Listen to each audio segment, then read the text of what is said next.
I have never wanted to withhold anything.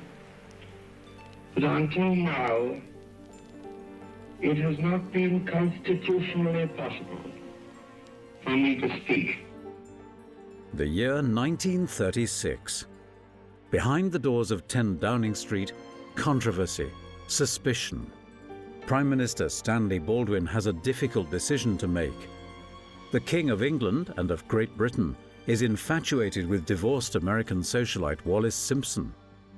The King has been showering his mistress with extravagant gifts, a warning to the security services of possible blackmail.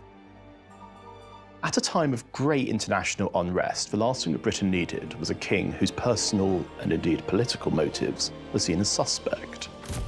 Wallis was rumoured to have had liaisons with foreign government officials. That was of concern. There was a lot of questions regarding whether she was possibly an agent working for some foreign power.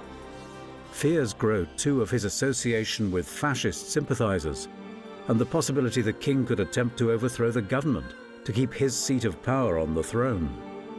Even before Edward became king, there was a general sense that he was a security risk, and the main reason why he was seen as a security risk were his links with the Nazi Party. The close relationship with the Nazis raised questions over whether Edward and Wallis were themselves possessed of fascist sympathies.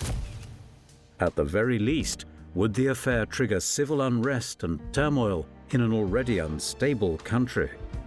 The court was so desperately worried about the influence of this American woman, about whom they knew very little, on Edward.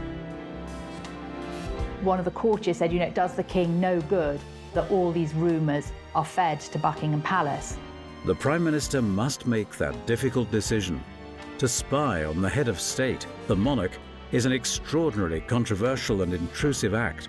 It's an astonishing story because you see the level to which Edward was loathed and mistrusted by the security services and by those who were in the higher echelons of government. And so began one of the greatest constitutional crises in centuries. When Mrs. Simpson came along, their prayers were answered, because suddenly here was somebody who could take the blame for the fact that the unholy trinity of palace, parliament and church did not want Edward VIII on the throne.